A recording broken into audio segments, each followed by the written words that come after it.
Hello everyone, আমি বিতিশার রান্নাঘরে সবাইকে স্বাগত জানাচ্ছি।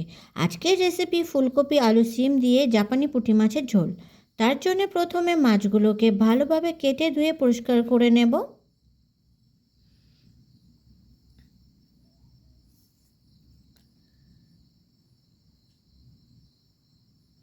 তার থেকে কয়েক পিস মাছ নেব।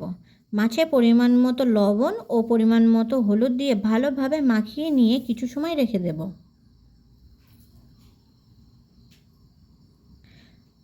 মাছে লবণ হলুদ মাখানো হয়ে গেছে। অন্যদিকে আলুগুলো লম্বা লম্বা করে কেটে নেব। সিমগুলোকে অর্ধেক করে কেটে নেব। ফুলকপির ফুলগুলো কেটে নিয়ে সব ধুয়ে একটি পাত্রে রেখে দেব।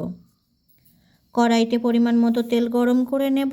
তেল গরম হলে লবণ হলুদ মাখানো মাছগুলোকে এক এক করে গরম তেলের মধ্যে দিয়ে দেব। মাছগুলো ভালোভাবে ভেজে নিতে হবে।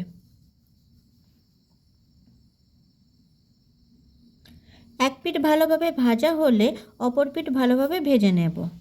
দুই পিঠ ভালোভাবে ভাজা হলে ভাজা মাছগুলোকে এক এক করে তুলে নেব।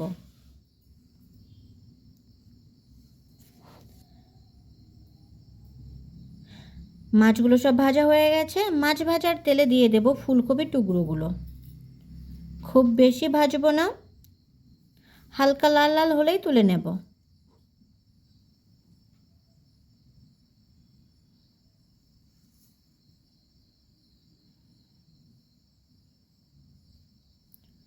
কড়াইতে পরিমাণ মতো তেল গরম করে তাতে 5 ফোড়ন, শুকনো লঙ্কা ও তেজপাতা ফোড়ন দেব।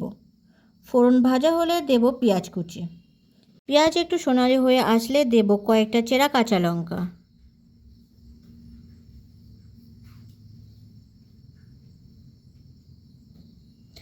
এক চামচ রসুন বাটা, 1 চামচ আদা বাটা। কিছু সময় ভেজে নেব।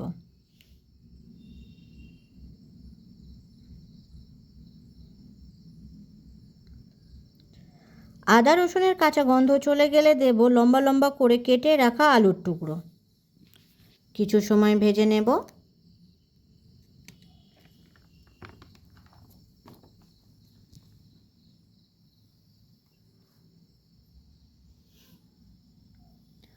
আলু একটু ভাজা হয়ে আসলে দেব সিমের টুকরো।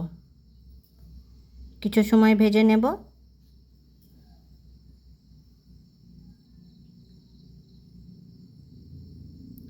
5-6 মিনিট ভাজার পর দেব একটা মাঝারি সাইজের টমেটো কুচি।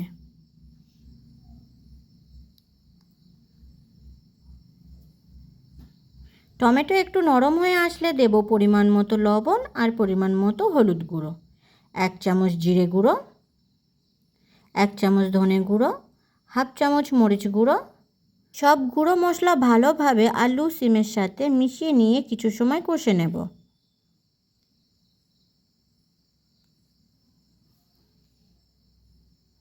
মশলা ভালোভাবে কষা হয়ে গেলে দেব ভেজে রাখা ফুলকপি। ফুলকপি আলু সিমের সাথে মিশিয়ে নিয়ে আরও কিছু সময় কষে নেব।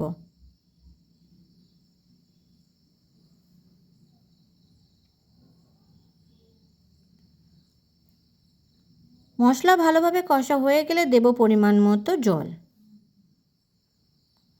ঝোল একটু নাড়াচাড়া করে নিয়ে সিদ্ধ হওয়ার জন্য ঢাকনা দিয়ে দেব। কিছু সময় পর ঢাকা খুলে নাড়াচাড়া করে নেব। দেখে নেব আলু ফুলকপি সিদ্ধ হয়ে গেছে কিনা। এরপর দিয়ে দেব ভেজে রাখা জাপানি পুঁটি মাছ। মাছগুলো দিয়ে ঝোলটাকে একটু নাড়াচাড়া করে নেব। কিছু সময় ভালোভাবে ফুটিয়ে নেব।